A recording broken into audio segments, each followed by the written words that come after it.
Welcome back to Drilling Deeper, a Pitt and Corey podcast. I'm Kevin Yannick, editor-in-chief of Pitt and Corey magazine. Once again, my friend and colleague, Jack Kapansky, our managing editor. Jack, how you doing? Good, Kevin. How you been? Doing well. Down here in the downtown Cleveland office, fall seems to be here. 6 months of gray, I guess, ahead for Cleveland. That's just the norm, right, in Northeast Ohio? Yeah, I don't mind when it cools down, but yeah, when that sun starts going down at like 5, 6 o'clock, that's when I'm starting to get the wintertime blues. Yeah, it seemed like the sun was about to be going down on our local Cleveland Browns here, but they eked out a win over San Francisco recently, and up and down. But it's a good week to be a Browns fan, at least as we're recording our second podcast here. It was great. It was great as a Browns fan. Not so great as a San Francisco spread better. But I'll take what I can get. Obviously, a win's a win, and better to be 3-2 than 2-3. So yeah, well, our office down here is about 3 blocks from Cleveland Browns Stadium, and we've been busy. Obviously, it's the fourth quarter here, and we're kind of working on our year-end December State of the Industry issue at Pitt and Corey. In recent weeks, like probably a week or two ago, we got our October 2023 print edition, left on our desks. That's our buyer's guide. So anybody looking to purchase equipment, find vendors, new vendors, contact information for old vendors, that is now available to you. And just last week, we wrapped up our November edition. We're always, on the go. I guess we're always kind of looking back a little bit, but for the most part, once we put an issue out, we're looking ahead to the next one. And even though as we're recording this, it's still October, we're kind of all minds on December. Yeah, absolutely. I feel like, especially in sort of these every quarter months where it's not only a Pitt and Corey month, but we have our sister publication, Portable Plants, going out as well. And so it's sort of a double workload in that front. But yeah, like you said, we closed November last week, 2 weeks ago. And yeah, I feel like the next day you were already in the Teams group saying, hey, got this feature ready for, it's up on the server, ready to go. It definitely seems like we're always working on something. There's not a whole lot of downtime, but I think we kind of like it that way. I like it that way. I think it's important to celebrate your victories now and then. I remember years ago, because New England, the Patriots, they've won, 6 Super Bowls with Belichick and Brady. I think I remember reading a story about how, Belichick would maybe celebrate a Super Bowl victory for that evening after the game, and then the next morning he's back in his office planning the next day. And we're not exactly that at Pitt and Corey. I mean, we're kind of looking ahead a little bit always, but you have to take time and celebrate your victories now and then. And yeah, it's kind of crazy. We're already 10, 11 issues down for Pitt and Corey this year. Pitt and Corey, we're in our 108th year, I guess it would be, and still going strong, Jack. Yeah, and I think the nice thing about that is, with even with some of the short turnarounds that can sometimes, be a little stressful. I think the nice thing is there never seems to be a shortage of talking points or a shortage of things going on within the industry for us to write about. So that's the nice thing, is that we never have to dig too deep, or should I say drill too deep, to find relevant topics or relevant stories to tell. So that definitely makes it easier for us. And, plus, and I know you've, again, being around as long as you have developed a plethora of great connections and a lot of people that are awesome to work with and will, are great sources for stories. And I'm developing my own network as well. So I think, we're never at a loss, which is nice. Yeah, one storyline we've been keeping tabs on in recent years is the supply chain. As we mentioned in episode 1 of our Drilling Deeper podcast, Pitt and Corey is the authority on equipment and technology. That's the tagline that you see at the top of every cover of Pitt and Corey magazine that goes out monthly. And the supply chain, while very normal, I guess you could argue, if you want to call it that, for the longest time, it experienced a lot of disruption coming out of COVID and, the year or two after that. And some things still seem disrupted in a way because our industry is in a good position. Our readers, the agri producers out there, they're busy. They're crushing rock. That means that their equipment and technology, needs to be addressed. They're looking to make upgrades, buy new plants, buy new equipment.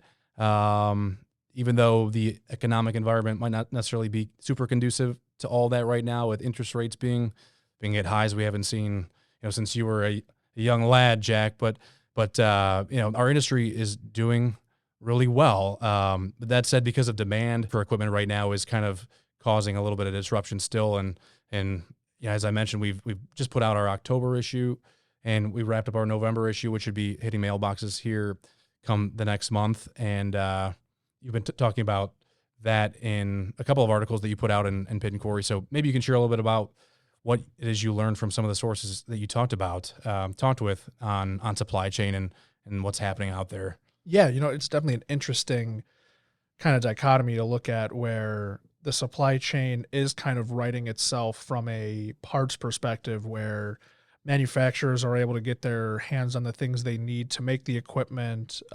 Producers are able to more easily get replacement parts for their equipment. But that almost sort of caused its own set of problems, with manufacturers now able to make the equipment they need. That sort of spiked the demand, or has led to an increased spike in demand that was already pretty high for producers wanting to get their hands on this equipment. I know I spoke with a manufacturer for one of these stories I was doing, and he made a point to say that they have product lines that are 12 months out for orders, and it's been that way for about 18 months now. And in working with their dealers, they have orders placed through the end of 2024, and project orders are extending into 2025. So we're seeing lead times sort of ballooning a little bit again, but not from the causes we've been seeing before. There's so much demand for equipment that can't necessarily get into the hands of producers fast enough, where, I asked that same manufacturer, I'm like, that kind of seems like a good problem to have. And I think to an extent it is, but he was a little maybe hesitant to put it in those words, that, it's certainly good to have demand, but, as a manufacturer, you want to obviously be able to supply as many people as you can. But yeah, it's an interesting spot to be in, because there was a producer that I talked with that had mentioned he ordered a skid steer on a Tuesday and he expected to get it on Friday. So there's parts and pieces that you're seeing a vast shift in from how it was 2.5, 3 years ago. But for a whole new set of reasons, there's still going to be a pretty big wait time on certain pieces of equipment that I think producers are more able to plan for now, because of some of the problems that they experienced during COVID. That's the key. I think you just touched on it at the end there, Jack. I mean, it's planning. And we've talked about CapEx projects and supply chain at our annual Pit and Quarry Roundtable and conference the last couple of years. This has kind of been a hot topic, where as we used to operate in a just-in-time world where, if you want a portable crusher, you want that skid steer you talked about, you call your dealer, you tell them what it is you need, and it's going to be there when you need it, before you need it. Nowadays, we're talking about lead times for some manufacturers that are not just stretching into 2024, which, we're in the fourth quarter, that's not surprising, but, into 2025. I kind of agree with your original thought there, and talking to that one manufacturer that is good and bad. I mean, it's bad because, if you're that producer in need of the crusher, the conveying component, the conveyor, you want it today. And, if you can't get it from manufacturer A, you're going to shop around to get it from somebody else. But again, it kind of goes to show that there's such demand right now for equipment. People want equipment, and despite, again, the economic environment surrounding it, they're ready to go out and make investments. They're not necessarily afraid to put the money out there, afraid to put the money out there like we saw probably in 2020, maybe even leaking into 2021. And our industry obviously has an infrastructure bill, a federal one, $1.2 trillion that were put aside directly for federal infrastructure projects at the end of 2021. And we've seen a lot of states investing in infrastructure legislation, and that's given producers, Pit and Quarry readers, a lot of confidence to go out and make these types of investments. But, it is a little frustrating, I guess, if you're, ready to make a purchase. And in some cases, we're talking, these are not, nickel and dime purchases. These are big, massive investments. If you're buying a new plant, trying to invest in a new plant, you're talking about many millions of dollars to try to get something like that off the ground. So, I could see why manufacturers are trying to get a little bit creative to do things to accommodate the market at this stage. And I think one thing I've seen and one thing I've heard is sort of a similar trend to what I saw when I first joined the magazine back in late 21, when, lead times and supply chains were still double, triple, quadruple what they were pre-COVID. And because of these ballooning lead times again, producers are resorting to other ways to get equipment, whether it's renting, refurbishing old equipment, buying used, so there's definitely, again, that demand is so high that producers are kind of doing whatever they can to stay on top of it. And again, going back to my story from October, that same manufacturer I talked with had mentioned that their dealers are increasing their rental fleet, and those dealers' rental utilization is up to almost 90% at this point. And that's kind of been the way to go, because there may not always be the quality of used equipment on the market. And, if someone needs to get a job done, it's easier and potentially more cost effective to say, let me get this crusher, let me get this screen for X amount of days, weeks, months, do the job, give it back, and then, go from there. So that, I think, highlights one of the most impressive things about this industry that I've seen since I've come on board. And that's just it's the resilience, and it's the sort of creativity of this industry to say, all right, this isn't going to work. What's plan B? What's plan C? And just sort of going down the road, because it's not a matter of this isn't something that can't get done. This has to get done. So we need to find a way to make it work. And however they have to, they'll do what they need to. Yeah, where there's a will, there's a way. The people of the aggregate industry, despite these problems, and we hear it regularly in talking with sources. We hear it at our annual roundtable. There's frustration there in the inability to access the things that you want when you want them. But producers find a way. Some of the most tenacious people in the country, they will work a problem. They will, fabricate a plant themselves, do the things they need to do in order to ensure the longevity of their operations, to ensure the sustainability of them, and make sure that those things keep running.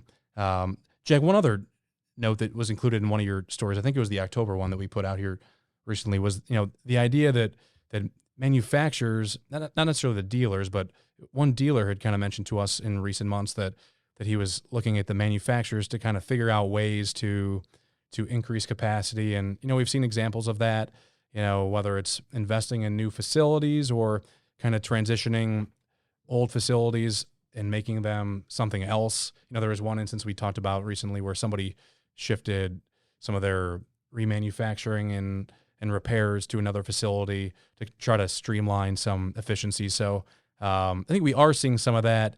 That is a little bit of a trend in terms of manufacturers trying to find ways to meet the demand, meeting the demand by finding ways to put more product down these production lines at the end of the day, having more production lines even.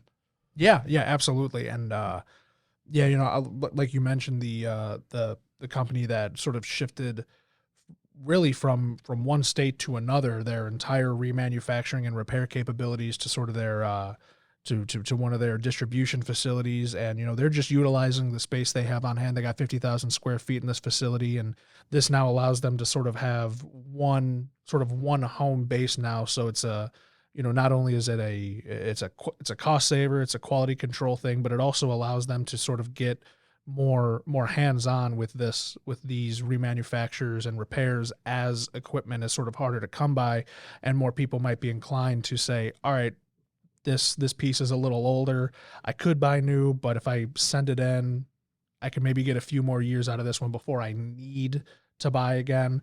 Let's opt for that route. So, and you also mentioned expansion. I know we've written one or two pieces about Superior's expansion in Prescott Valley, Arizona, where they're adding a fourth production line.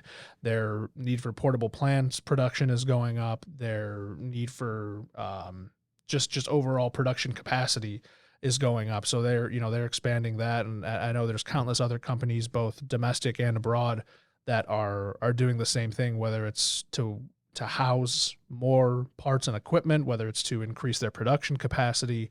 Everybody, it seems like everybody on every front, producers, manufacturers, dealers, are doing everything they can to have more equipment on hand and be able to produce more equipment just to meet this insane demand. Right. The supply chain's an interesting dynamic. Obviously, you got manufacturers on the very starting point, and dealers who are distributing equipment and wear parts and goods to the end market, which would be the aggregate producers, the readers of pit and quarry. And each one of those cogs in the chain is essentially looking to another one to do a little bit more. But at the end of the day, nobody really wants to bear the cost of having those things on hand, having so much inventory on hand. But one dynamic that I've heard more and more of late is that if you don't have it, you can't sell it. Whether that's the manufacturer or the dealer, it seems like there's a lot more aggressiveness on the dealer front, maybe even in particular, to make sure that they have things on hand, because if they don't, they're going to have to get at the back of these long lines you're talking about, Jack, where those lead times are weeks and weeks and months. So I think people have, for the most part in our industry, adjusted to this new normal that we're operating in. But, you even referenced one producer in your October Road to Prosperity story about having a warehouse, I think, on site to make sure that there's enough components and wear parts on hand so that you're not having to wait 24, 48 hours, for your dealer to drive on out and deliver that stuff. So it's interesting how we've adjusted with the supply chain since COVID.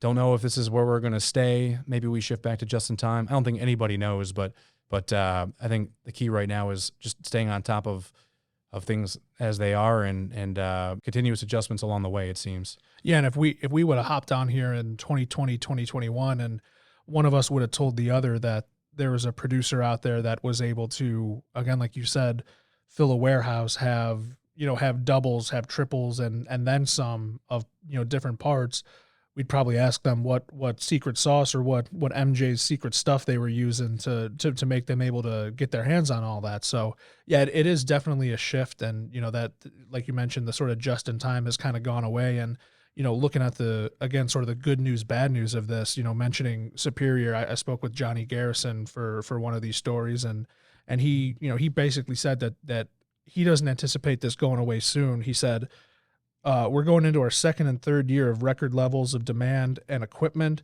I think there's a feeling across the industry now that this is going to stick around for a while. It's not a 1-year boom. This is going to be a 3 to 5 year boom. So clearly from someone who is, dealing directly with this demand and seeing firsthand how intense, they're working to help meet this demand and help produce enough equipment, certainly doesn't sound like this is going away anytime soon. No, when I think about 2023 for the aggregate industry, in some ways it feels very much like 2022. It was very healthy for the most part. When we talk to people, Jack, I don't really feel like I ever talk to somebody who says, this year's terrible, this year sucks. You hear things are good. It's hard to find people, but we're putting materials out. We're selling things.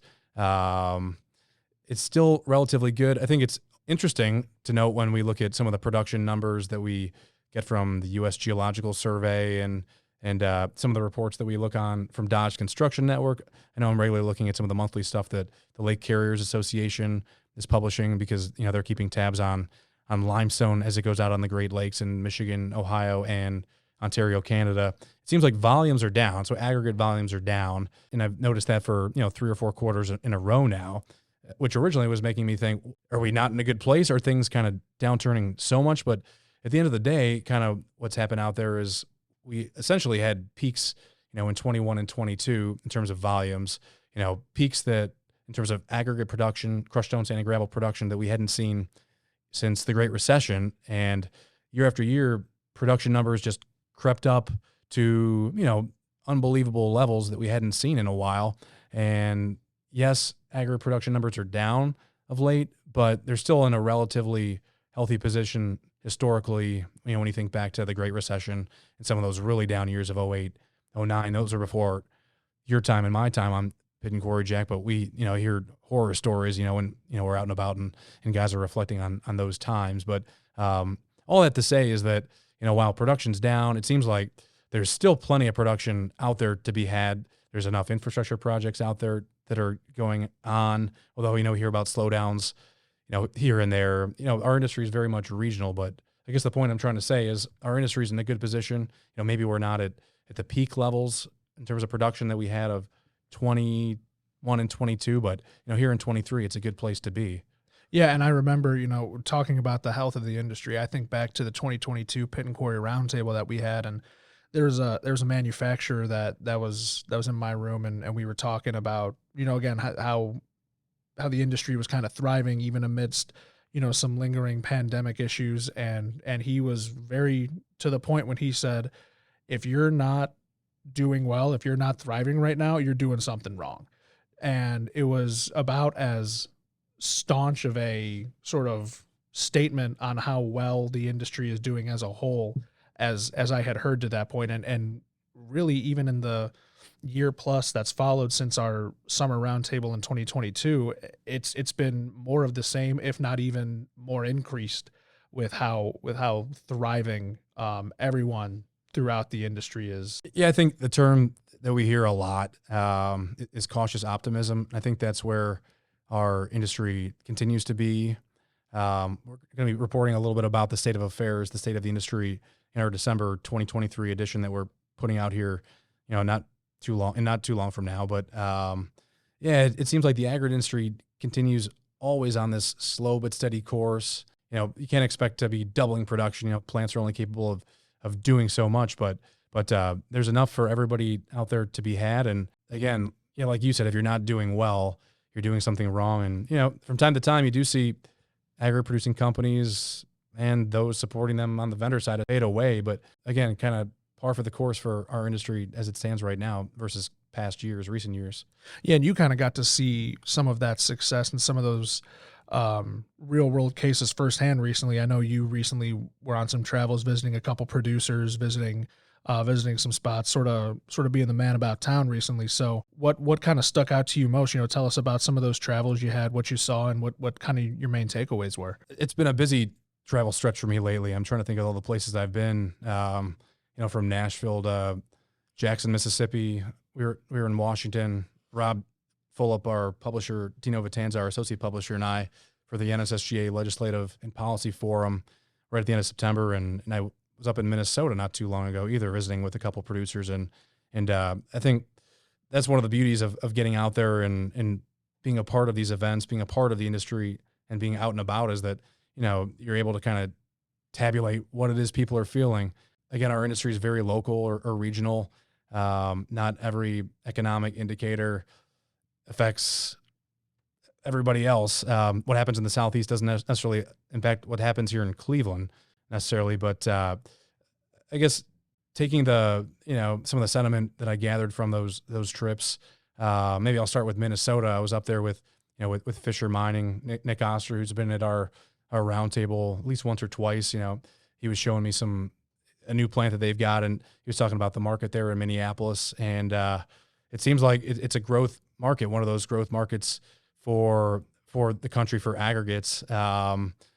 Fisher's an example. They've got a pretty old plant there in Apple Valley, Minnesota.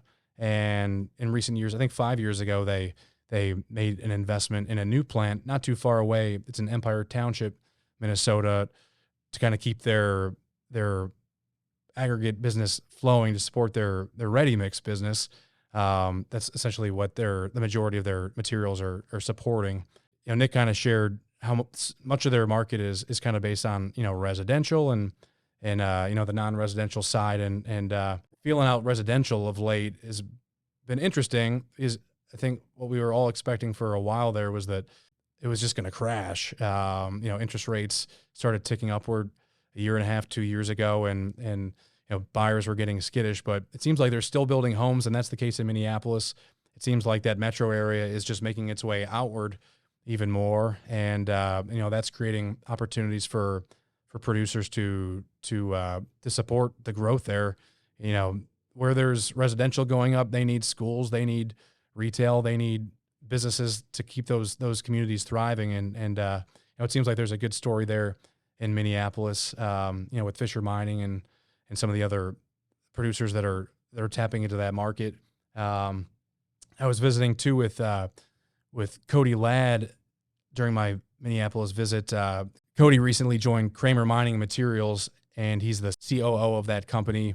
He came on board. He's an M&A guy at the end of the day, and we were talking about not just kind of what's happening in the Minneapolis market, but what Kramer is trying to do there. whether it's in Minnesota or elsewhere. So our conversation there talked a lot about their desire to kind of replicate the operation that they have in the Minneapolis area and purchase another operation or expand via M&A.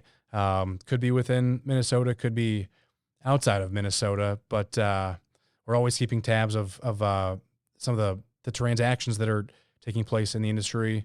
It's been a little bit slower of late here in 23. You know, we haven't really seen a ton of big deals, but we did see recently Summit Materials purchase Argos USA on the cement side, and that's something we can get into a little bit. But again, I guess being out there in Minnesota, you know, doing these travels just kind of reinforced that our industry is in a really good position. You know, Cody there at Kramer was talking about the desire there to be very bullish. You know, I asked him about the financing environment, and that's not necessarily scaring him off. Maybe it's scaring off some other buyers in the U.S. or sellers potentially who don't want to sell their business at this time. But there's still appetite for M&A, it seems. And we'll have more on Kramer Mining Materials and my interview with Cody in our November edition. We'll also have more with Cody and their plant manager in our December edition, as I got a tour of their plant and saw some of the cutting edge investments that they made in that operation not too long ago that has allowed for the ability to kind of do something a little bit different and try to expand the business in some way.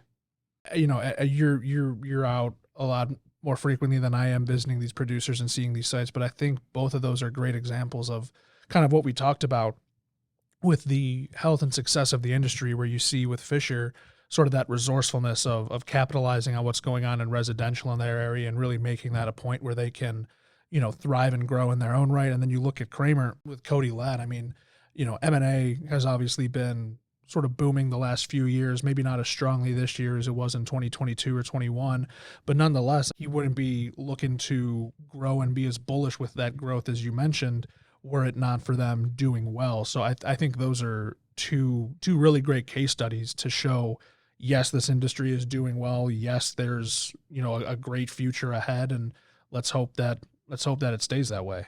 As you know, Jack, as many of our readers do too, we have a partnership with FMI Capital Advisors. You know, they keep our readers abreast of what's happening with mergers and acquisitions. And at our roundtable every year, we have George Redden, who will deliver a forecast for the year ahead on construction materials. You know, as I put together this story on Kramer, again, it's kind of an M&A business type of story. And I went back and looked at some of the data that FMI has shared with Pitt and Corey of late about construction materials transactions, you know, M&A type of deals. And it has slowed of late. You know, think about a couple of years ago, we saw Martin Marietta make, you know, a really big deal on the West Coast, acquiring Hanson's Western assets. Vulcan Materials did another one with U.S. Concrete. You know, these are some really, really big deals, you know, in the billion-dollar, multi-billion-dollar range. And for the most part, 2023 has been not so much that. It's been producers who are looking to buy, tacking on via bolt-on acquisitions, you know, operations, enhancing existing territories that have. Not seeing a whole lot of platform-type deals or, you know, those thunderclap deals that I know as George describes them. But nonetheless, it seems like there's still a desire out there among producers like a Kramer to go out there and find out where there are areas to grow. The growth in our industry is somewhat limited. And it's interesting as you go out to Minneapolis and other metropolitan areas, all of these obviously need construction materials. All of them have quarries, whether they're in the metro market or outside, and materials are being trucked or railed or barged in. But yeah, like you said, Jack, it's kind of exciting to see that the industry is not stagnant. You know, they're willing to go out there and find ways to expand.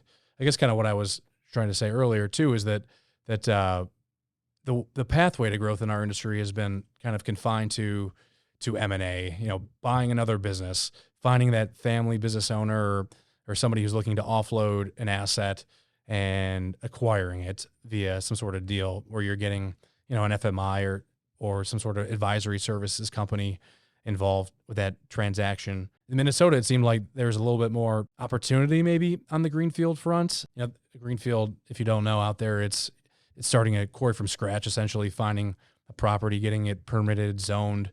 And that's been a years-long process in recent years, becoming much more difficult. So it seems like companies that are looking to grow, they're looking at that M&A route is the means, and my trip to Minnesota and kind of just recent conversations just reinforce that's where we are. Yeah, and among those travels and kind of a different kind of merger, if you will. You recently visited with Brian Pfohl and Steve Zelnak over at Sunrock Sykes, two real industry titans that, at one point, as I kind of learned from reading your part one of your interview with them, that, we're kind of industry rivals, if you will, kind of working against each other, and now they're working together, and just a lot of wealth and knowledge in the industry. And obviously, as you'll hopefully read in the November issue, part one of Kevin's interview with Steve and Brian, they kind of talk a lot about how the industry has changed in their time. And I won't take too much more away from Kevin talking about how that conversation went. But yeah, definitely a unique opportunity being able to talk to two sort of titans in the industry. Yeah, I was fortunate to be able to go down to Sykes Supply. It's where we had this meeting hosted in Burlington, North Carolina. Sykes Supply is one of several companies, as I understand it, that Steve Zelnak, the former chairman and CEO of Martin Marietta, is now a part of. And Steve was very gracious with his time. He brought in, like you said, a former competitor there in North Carolina, in Brian Pfohl, whose history essentially goes all the way back to Western New York, where they're not present anymore. But Brian Pfohl made the decision for Sunrock, many years ago, to venture down into North Carolina and compete with companies like Martin Marietta and other ones that had identified that there was growth opportunity in the Tar Heel state. It was really interesting having those two guys in a room. I'm not sure exactly how many years combined they've been in the industry, but you're probably talking about 80 to 100 years of executive level leadership between those two guys, Brian and Steven. And we had others in the room from Pit and Quarry, from Sykes Supply, from Sunrock, and I guess as you and I are typically going out and about collecting information, we're doing interviews, and I found myself not doing a whole lot of talking, because you got guys with a lot of experience, and those two who were imparting their knowledge and swapping stories, sharing laughs. So I probably only asked a handful of questions, and Brian and Steve were reminiscing, and it was really interesting. I found talking afterwards with the Sykes and Sunrock folks how they were just taking that in, the fact that you had these two giants of our industry in the room together, talking about how the industry has changed. They talked about a lot of different things. I mean, they talked about people and how our industry just isn't really well understood. But I know Brian and Steve were talking about the idea that you bring somebody into a quarry for a job, and they might not know anything, but you're gonna marvel them when they see the fact that the tire on the haul truck that is running through the quarry is taller than them. They're going to marvel at the size and scope of the plant and how much material is coming out. Those are things that we need to do better as an industry, promoting, in order to bring people in. But it was really cool to hear kind of the evolution of the industry from the 1980s to today, and how, Steve had Martin married at the time, and the things that he was trying to do, and Brian at Sunrock is still trying to do, because he's still involved. And I think he's been active with his company, his family company, for 50 years. Astounding when you think about it. But yeah, that was really an awesome opportunity. It's one you can read about in our November and December issues with parts 1 and 2. And it was really a cool opportunity to kind of sit down again with Steve Zelnak, who's a member of the Pit and Quarry Hall of Fame. Steve joined our Hall of Fame back in 2016 with Don James and Rick Feltus, and the Pit and Quarry Hall of Fame is ongoing. We're going to have that here again in March of 2024 at Ag 1. So good to catch up with those guys, and knowing Steve a little bit, again, from the Hall of Fame, and kind of getting a sense of Brian, just having met him there.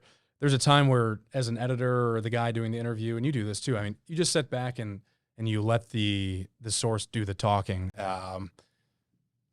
Yeah, those sorts of interviews are the easy ones to do at the end of the day. Yeah, it makes our job a little easier when they kind of take the ball and run with it. And I'll have people that'll be like, "Oh, sorry, I talk too much." I'm like, "No, listen, you just answered like 5 of my questions, so this interview is going to be about half the time it would need to be." So, appreciate it. Yeah. No, now and then, I mean, you get an interview with somebody who, I'm not sure what your process is exactly, Jack, but I'll tend to kind of jot down some topics or questions and, say it's 1 through 10 and start with number 1. And then you get somebody talking 40, 45 minutes, the interview's done. You don't have to jump in at all. Yeah, no, absolutely. And there's almost times where I'll be in those situations, and like you said, I'll have a list of questions, and I might ask one, and then they'll answer a handful of them, and then I'll ask another, and they'll answer another handful, and I'm sort of sitting there after asking 2 questions, and I'm like, "That's all I got for you." Like you hit everything I wanted to talk about, and it's sort of it's a funny, awkward kind of feeling where you're like, you asked 2 questions, but they're so thorough that, you get everything you need as an interviewer and a reporter. But yeah, definitely know that feeling well. Well, I touched earlier this episode about greenfields and M&A is kind of a means to growth, and that was kind of a talking point that surfaced at Psych Supply when Brian and Steve were kind of swapping stories. I asked those guys, how do you feel like the aggregate industry is situated at this point in time here in 2023? And I know Steve Zelnak, he kind of took his answer in one specific direction. He was talking about how the window is closing a little bit in certain markets. And, I've seen this over the years as I travel. I think about the Denver market and Nashville. It's another bustling one that you and I were in recently. And there's no shortage of aggregates out there. But the aggregates aren't necessarily where we would like them to be. And kind of what Steve and Brian were talking about during their get together was how those companies, Martin Marietta at the time and the Sunrock Group, they identified that, the Raleigh-Durham area, that these key metros in North Carolina were going to be high growth areas in the decades to come. That's why Brian Pfohl at the end of the day decided, to leave Western New York. Like, their days of glory were in the past. It's a high tax state. You hear about that nowadays. And we still hear about population fleeing that state and moving into higher growth areas. North Carolina still seems like there's opportunity there, and you still see, young people and interest in moving to North Carolina. But, again, Steve talked about how the window is closing, how the most ideal aggregate reserves were permitted, put online. And again, it kind of reinforces the idea that there's only so many opportunities out there to greenfield a quarry to get it going today, because there's such resistance in these metros. And Brian just happened to get in on it at the right time. He talked about studying demographics. I think it was Rand McNally. He said he was looking at, back in the day as kind of a resource to identify, what are the high growth areas of the United States going to be. And he came to the conclusion that part of North Carolina was going to take off. And luckily for him, it has. Interesting to kind of get into a market that, had a Martin Marietta when Steve was there. He took the company public in 1994, I believe. So while you identify a market as an opportunity for growth, you may not be the only one. You've got Martin Marietta and other players there. But again, sometimes the growth of a market provides enough for everybody, and it seems like that's the case ongoing here in 2023 for producers in metro areas of North Carolina.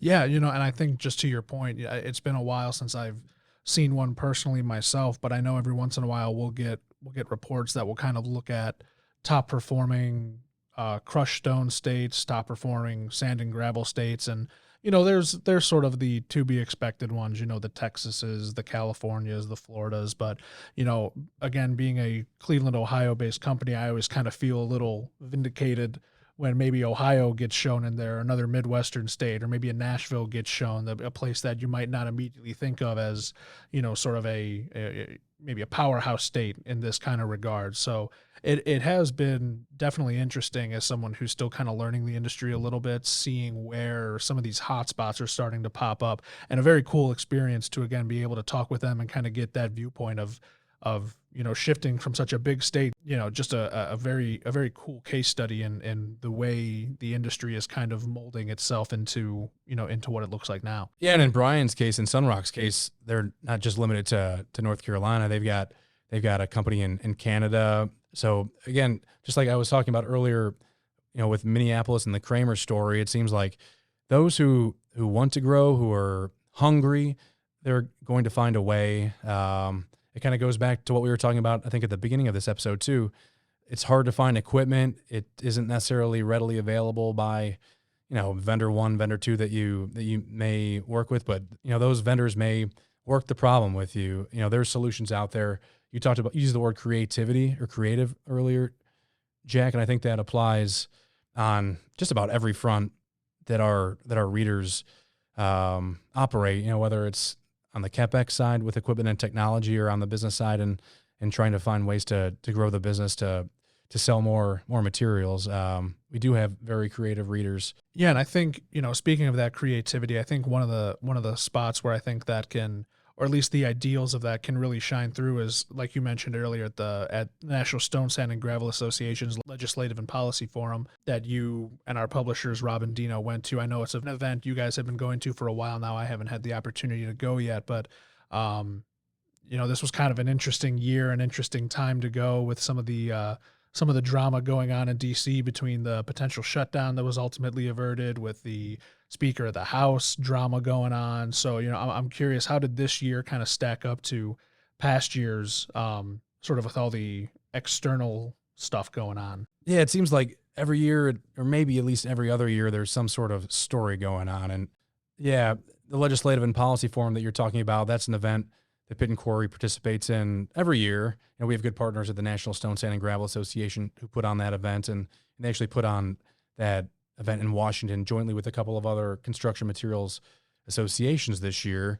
It's interesting, the backdrop of having, a potential government shutdown looming when you're walking into the office of a congressman or a senator. And those topics did kind of surface when we were meeting with their staffers and the legislators. And in a way, it kind of serves as a distraction. I think that event, we were going over to the Hill across 2 different days this year, Tuesday and Wednesday, I believe. And I think there was a deadline Friday at midnight to avoid a government shutdown. And we did avoid that. And it's just funny. At least those are icebreakers when you're walking into somebody's meeting, talking about the things that you need them to support you on as an aggregate producer, or for us at Pit and Quarry, being an advocate of our industry. It's an event, going to Washington, walking the halls of Capitol Hill is something that I've always kind of enjoyed. I can't tell you how many times I've done it. I think I've lost count. Here at North Coast Media, Pit and Quarry's parent company, I used to have the opportunity to do that with LP Gas magazine, which is our propane publication here at North Coast Media. And it's a cool experience. I remember it was intimidating when I was a little bit younger and in my 20s, and you're sitting across from a senator, and you're still kind of figuring out what it is your industry does in full. And you're trying to lobby for it. But at the end of the day, going into their offices, these are the people that you see on TV, that you read about in the newspapers, some of the big names. Being from Ohio, we would go around visiting with Ohio legislators. So we went into Jim Jordan's office. And it's kind of interesting looking back. Now he's making a run for the speakership as we're recording this episode. It's kind of wild when you think about the fact that you're either sitting across from them, or you're in their office, or a staffer on their behalf is visiting with you and talking about the needs of our industry in terms of what crushed stone, sand, and gravel is asking legislators in Washington to do on their behalf.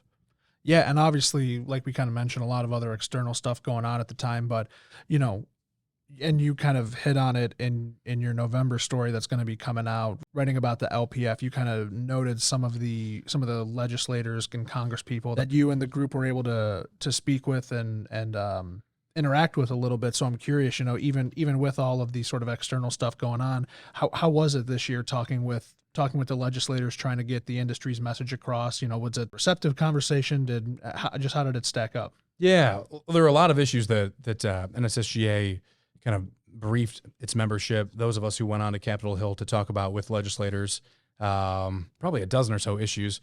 And our group from Ohio, there were probably 10 or 12 of us, headed by Pat Jackamit, the executive director of the Ohio Aggregates and Industrial Minerals Association. And Pat does a great job for OAIMA and a great job leading our contingent on Capitol Hill. But we focus on three key issues with legislators. And, we talked about MSHA and what they're trying to do with silica.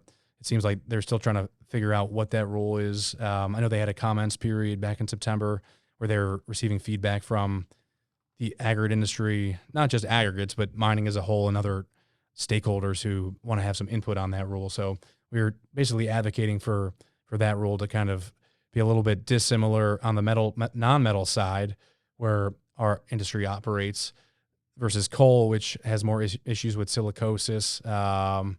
So we're hopeful that we're going to see a rule emerge from MSHA when the time comes that looks a little bit different for metal, non-metal operators than coal operators, but TBD on that front.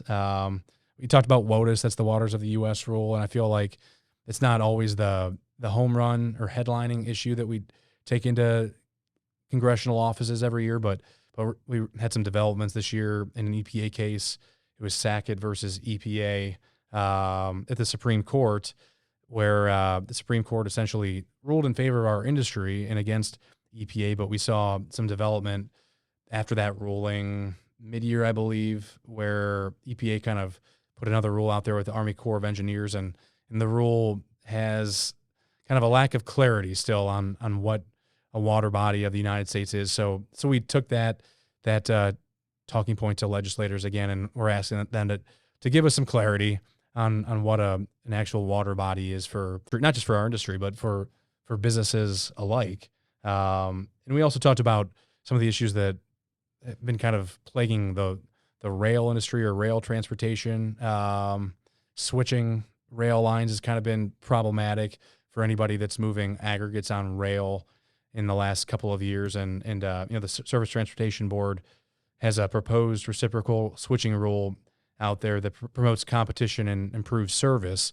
So we were kind of lobbying for that to ease some pain that's being felt on the rail transportation front. I think one of the reasons why we go to Washington every year and sit down in front of our legislators and talk about some of these issues, MSHA, WOTUS, rail transportation, is because if we're not in front of these people, in front of Congress, then other industries are going to be. And we do have a strong lobby at NSSGA with Rockback, and that our event, the Legislative and Policy Forum, has been growing every year. It's kind of been fun and exciting to see that grow. Interest in understanding that we need to be out there in DC. But again, we're not a huge industry.